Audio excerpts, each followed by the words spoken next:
स्मिता की 18वीं वर्षगांठ के अभी 2 महीने शेष थे कि वक्त ने करवट बदल ली।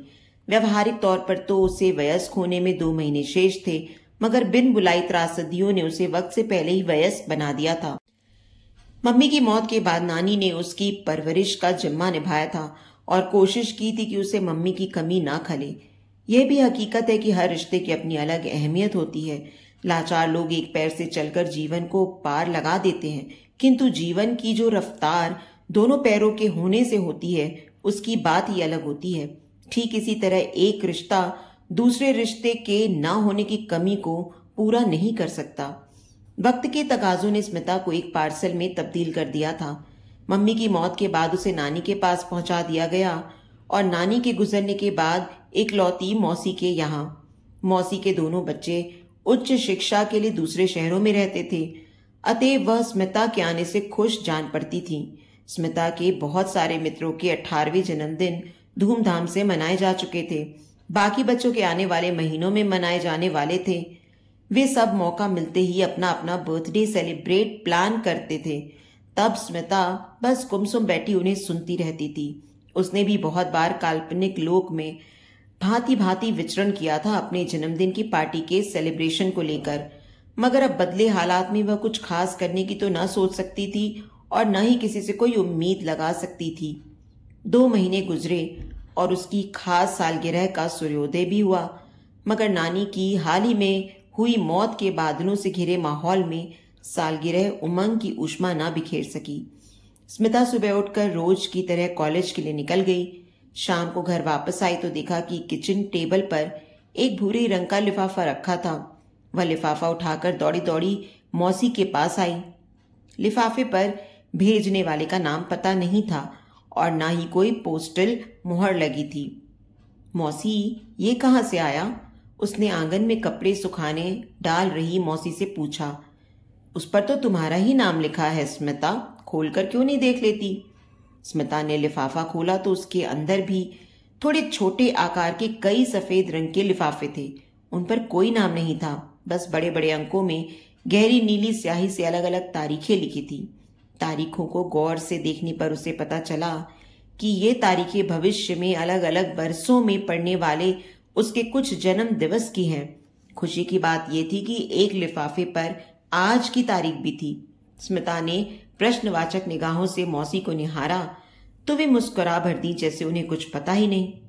प्लीज मौसी, बताइए ना, ये सब क्या है?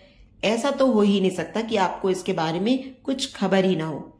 ये लिफाफा पोस्ट से तो आया ही नहीं है, कोई तो इसे देकर गया है। आप सारा दिन घर में थी और जब आपने इसे लेकर रखा है तो आपको पता ही नहीं होना चाहिए कि आखिर ये है किसका। मुझे कैसे पता चलता जब कोई बंद दरवाजे के बाहर इसे रखकर चला गया? तुम तो जानती हो कि दोपहर में कभी कभी मेरी आंख लग जाती है। शायद उसी वक्त कोई आया होगा। मैंने तो सोचा था कि तुम्हारे किसी मित्र ने कुछ भेजा है। राइटिंग पहचानने की कोशिश करो, शायद भेजने वाले का कोई सुन्न सुराग मिल जाए। मौसी के चेहरे पर एक रहस्यपूर्ण मुस्कुराहट फैली हुई थी। स्मिता ने कई बार ध्यान से देखा। राइटिंग बिल्कुल जानी पहचानी सी लग रही थी। बहुत देर तक दिमागी कसरत करने पर उसे समझ में आ गया कि यह राइटिंग तो उसकी नानी की राइटिंग जैसी है। परंतु यह कैसे संभव है? उन्हें तो दुनिया को अलविदा किए 2 महीने गुजर गए हैं और आज अचानक ये लिफाफे। उसे कहीं कोई और छोर नहीं मिल रहा था। मौसी, ये राइटिंग तो नानी की लग रही है, लेकिन क्या? जब लग रही है तो उन्हीं की होगी। यह असंभव है मौसी। स्मिता का स्वर द्रवित हो गया। अभी तो असंभव ही है सिमी, मगर 2 महीने पहले तक तो नहीं था। जिस दिन से तुम्हारी नानी को पता चला कि उनका हृदय रोग बिगड़ता जा रहा है और उनके पास जीने के लिए अधिक समय नहीं है, तो उन्होंने तुम्हारे लिए ये लेटर्स लिखने शुरू कर दिए थे। साथ ही मुझे निर्देश दिया था कि मैं यह लिफाफा तुम्हें तुम्हारे 18वें जन्मदिन वाले दिन उपहार स्वरूप दे दूं। अब इन खतों के माध्यम से तुम्हें क्या विरासत भेंट की गई है, ये तो मुझे भी नहीं मालूम। कम से कम जिस लिफाफे पर आज की तारीख अंकित है उसे तो खोल ही लो अब। स्मिता ने उस लिफाफे को उठाकर पहले दोनों आंखों से लगाया, फिर नजाकत के साथ लिफाफे को खोला तो उसमें से एक गुलाबी कागज मिला। कागज को आधा आधा करके 2 मोड़ देकर तह किया गया था। चंद पल स्मिता की उंगलियां उस कागज पर यूं ही फिसलती रहीं, नानी के स्पर्श के एहसास के लिए मचलती हुई। जब भावनाओं का ज्वार भाटा कुछ थमा तो उसकी निगाहें उस कागज पर लिखे शब्दों की स्कैनिंग करने लगी। डियर सिमी, जीवन में नैतिक सद्गुणों का महत्व समझना बहुत जरूरी है। इन नैतिक सद्गुणों में सबसे ऊंचा स्थान क्षमा का है। माफ कर देना और माफी मांग लेना दोनों ही भावनात्मक चोटों पर मरहम का काम करते हैं। जख्मों पर माफी का लेप लग जाने से पीड़ित व्यक्ति शीघ्र सब भूलकर जीवन धारा के प्रवाह में बहने लगते हैं। वहीं माफ न करके हताशा के बोझ में दबा व्यक्ति जीवन पर्यंत अवसाद से घिरा पुराने घावों को कुचरता हुआ पीड़ा का दामन थामे रहता है, जबकि वह जानता है कि वह इन मान अपमान की आग में जलकर दूसरे की गलती की सजा खुद को दे रहा है। सिमी, मैंने तुम्हें कई बार अपने माँ बाप पर क्रोधित होते देखा है। तुम्हें गम रहा कि तुम्हारी परवरिश दूसरे सामान्य बच्चों जैसी नहीं हुई है। जहां बाप का जिंदगी में होना ना होना बराबर था, वहीं तुम्हारी माँ ने जिंदगी के तूफानों से हार कर स्वयं अपनी जान ले ली और एक बार भी नहीं सोचा कि उसके बाद तुम्हारा क्या होगा। बेटा, तुम्हारा कुड़ना लाजमी है, तुम गलत नहीं हो। हाँ, अगर तुम इस क्रोध की ज्वाला में जलकर अपना मौजूदा और भावी जीवन बर्बाद कर लेती हो तो गलती सिर्फ और सिर्फ तुम्हारी ही होगी। किसी दूसरे के किए की सजा खुद को देने में कहाँ की अक्लमंदी है।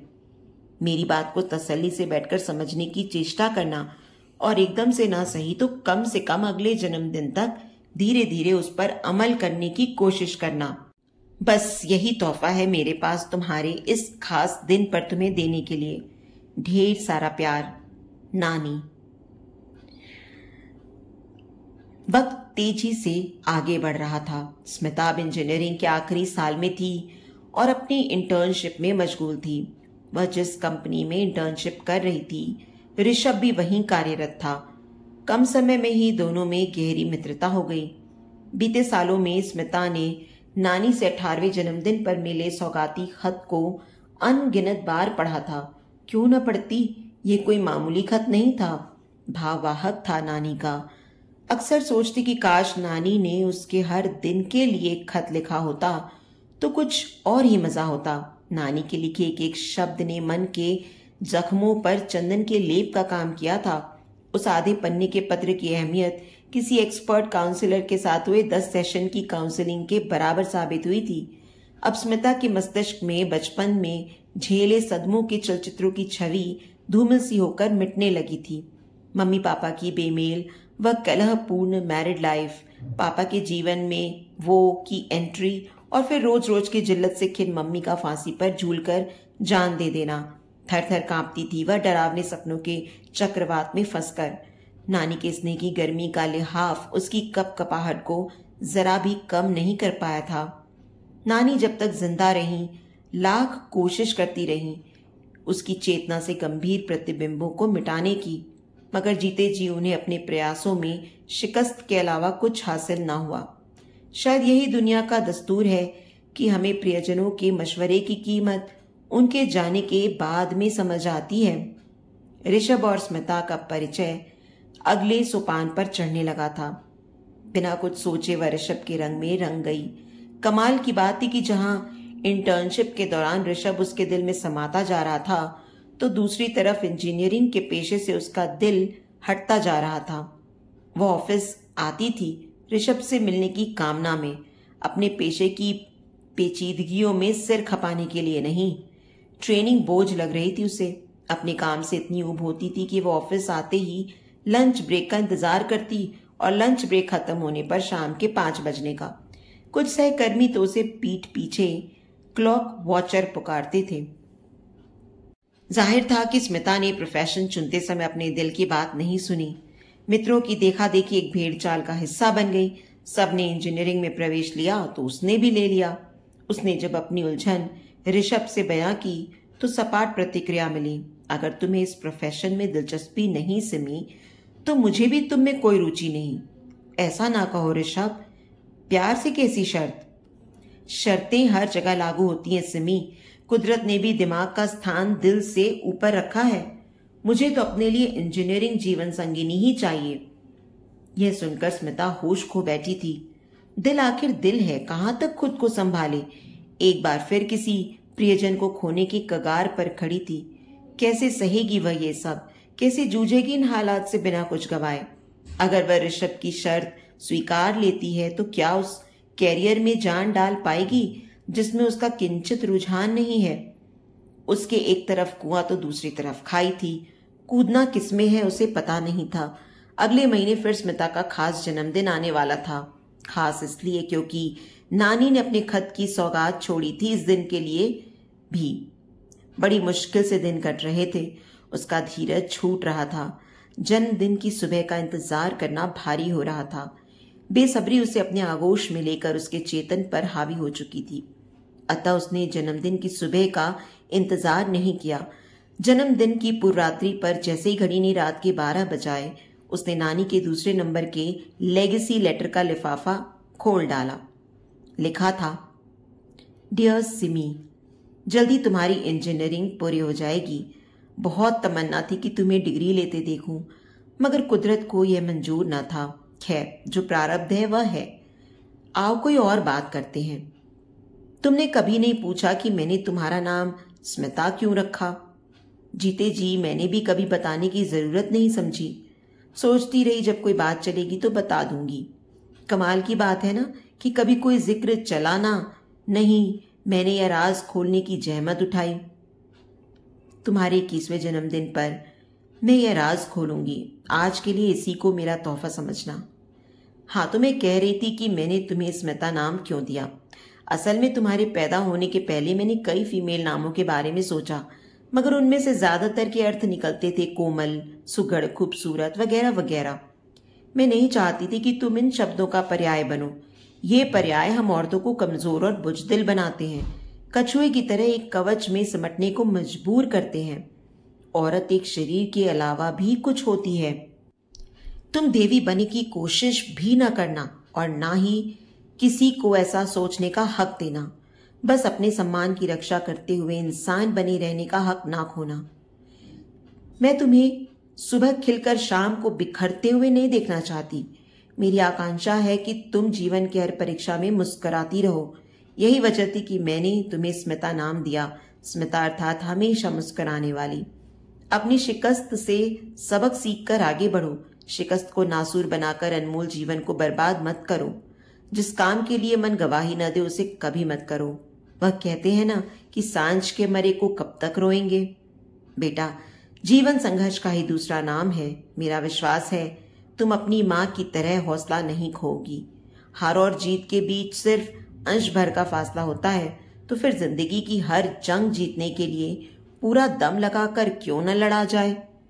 बहुत बहुत प्यार, नानी। स्मिता ने खत पढ़कर वापस लिफाफे में रख दिया। रात का सन्नाटा गहराता जा रहा था, किंतु कुछ महीनों से जद्दोजहद का जो शिकंजा उसके दिलो दिमाग पर कसता जा रहा था, उसकी गिरफ्त अब ढीली होती जान पड़ रही थी। दूसरे दिन की सुबह बेहद दिलकश थी। रेशमी आसमान में बादलों के हाथी घोड़े से बनते प्रतीत हो रहे थे। चंद पल वह यूं ही खिड़की से झांकती हुई आसमान में इन आकृतियों को बनते बिगड़ते देखती रही। ऐसी ही आकृतियों को देखते हुए ही तो वह बचपन में मम्मी का हाथ पकड़कर स्कूल से घर आया करती थी। कल रात वाले लेगेसी लेटर को पढ़ने के बाद से ही वह खुद में एक परिवर्तन महसूस कर रही थी। कहीं कोई मलाल न था। कल रात से वह जीवन को अपनी शर्तों पर जीने का निर्णय कर चुकी थी। ऑफिस जाने से पहले उसने एक लंबा शावर लिया, मानो कि अब तक के सभी गलत फैसलों व चिंताओं को पानी से धोकर मुक्ति पा लेना चाहती हो। ऋषभ के साथ ऑफिस कैंटीन में लंच लेते हुए उसने अपना निर्णय उसे सुनाया। ऋषभ, मैं तुम्हें भुलाने का फैसला कर चुकी हूं, क्योंकि मेरी जिंदगी के रास्ते तुमसे एकदम अलग हैं। ये क्या पागलपन है? कौन से हैं तुम्हारे रास्ते? जरा मैं भी तो सुनूं। ऋषभ कुछ बौखला सा गया। लेखन, भाषा, साहित्य, ये है मेरे शौक। किसी वजह से 4 साल पहले मैंने गलत लाइन पकड़ ली, लेकिन इसका यह अर्थ कतई नहीं कि मैं इस गलती के साथ उम्र गुजार दूं या इसके बोझ से दबकर दूसरी गलती करूं। अगर मैंने तुमसे शादी की तो वह मेरी एक और भूल होगी, क्योंकि सच्चा प्यार करने वाले सामने वाले को ज्यों का त्यों अपनाते हैं।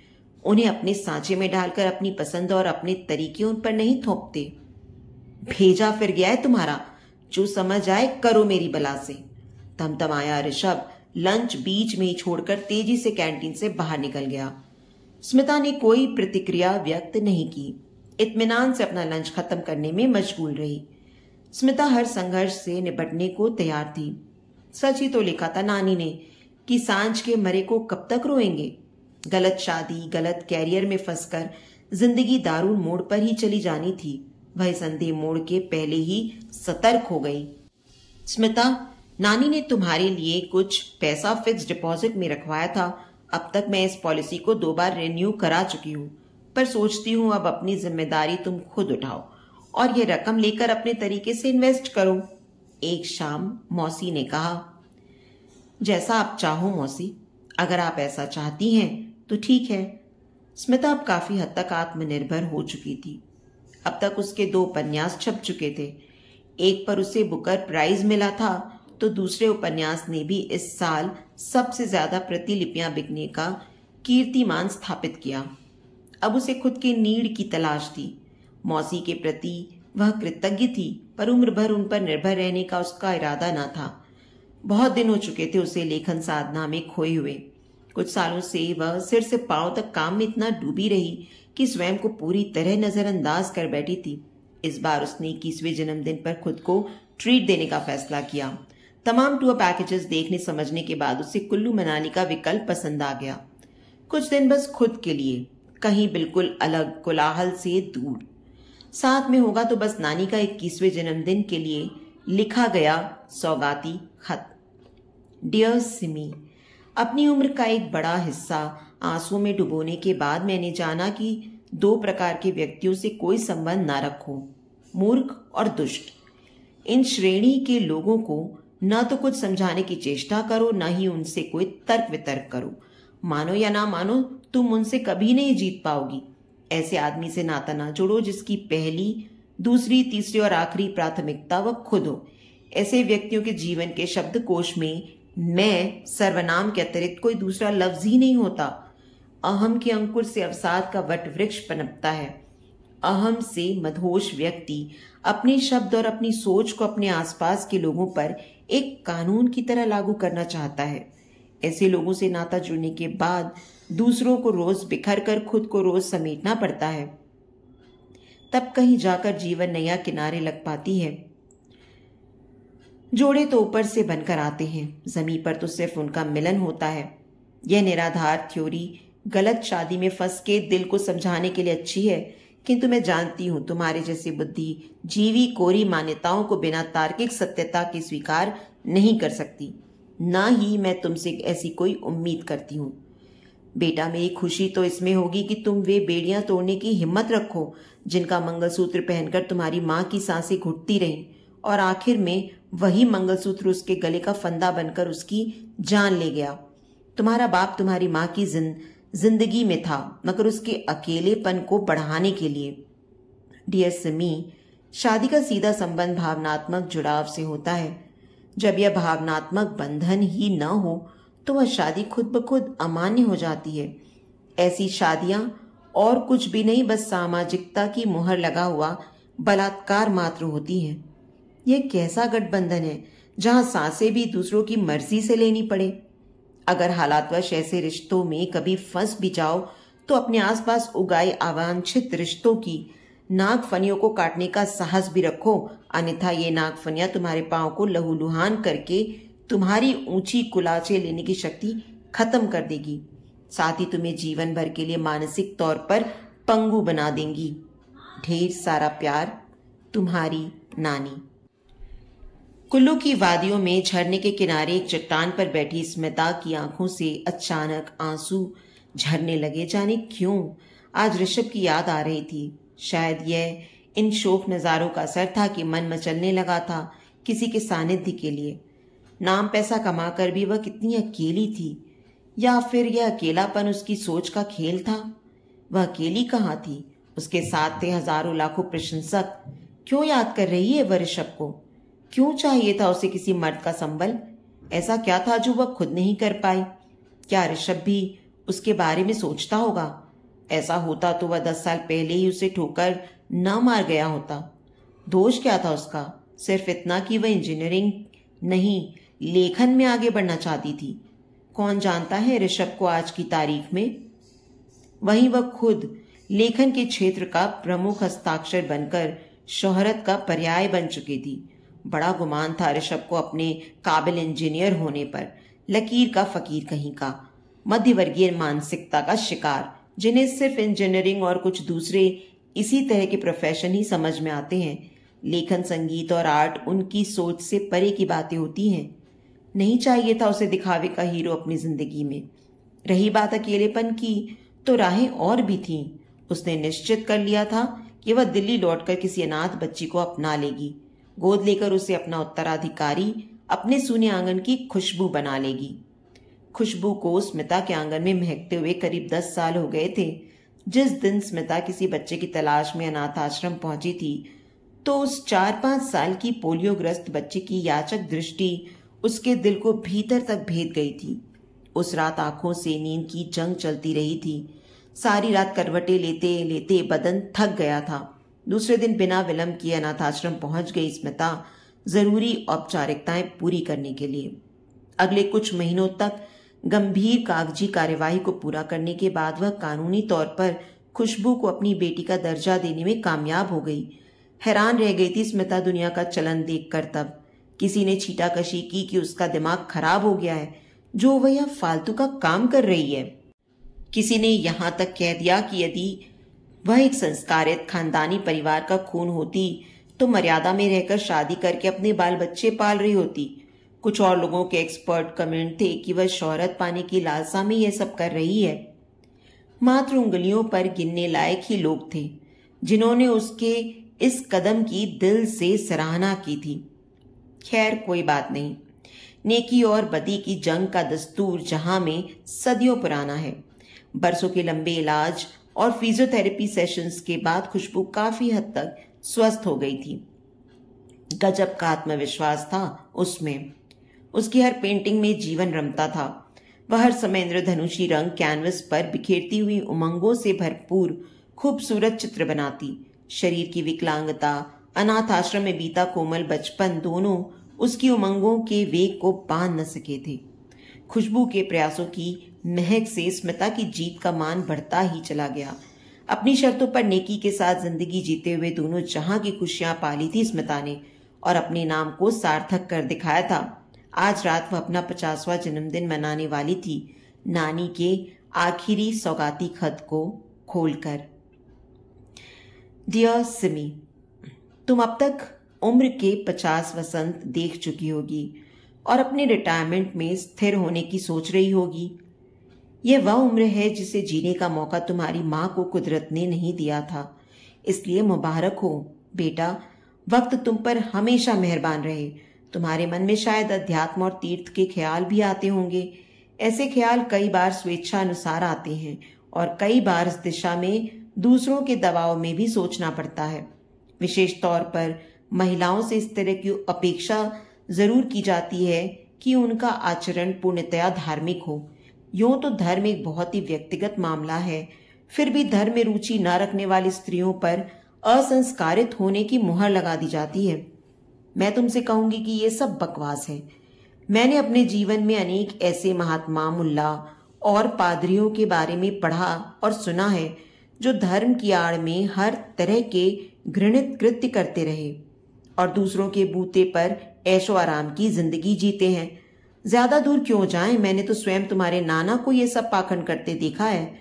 उन्होंने हवन, जप, मंत्र करने में पूरी उम्र तो बिताई, पर उसके सारे सार एक के एक अंश को कभी जीवन में नहीं उतारा।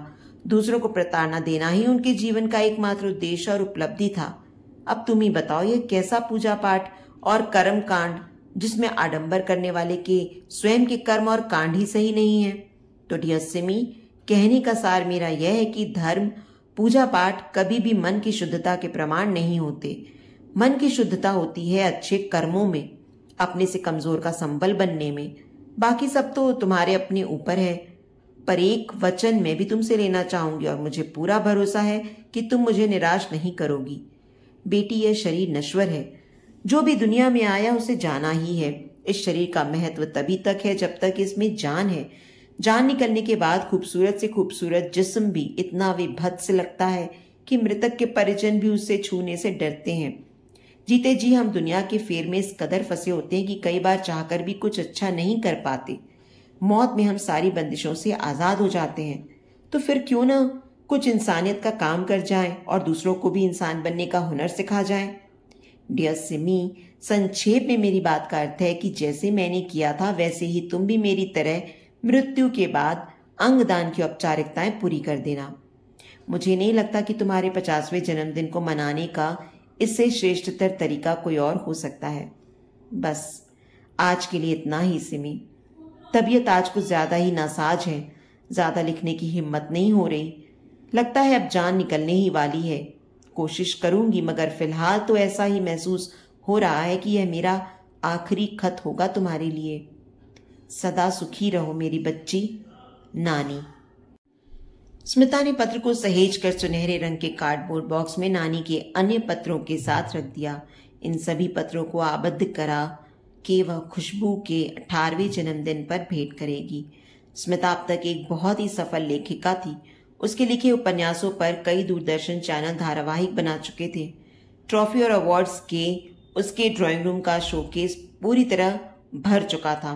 रेडियो टेलीविजन पर उसके कितने इंटरव्यू प्रसारित हो चुके थे।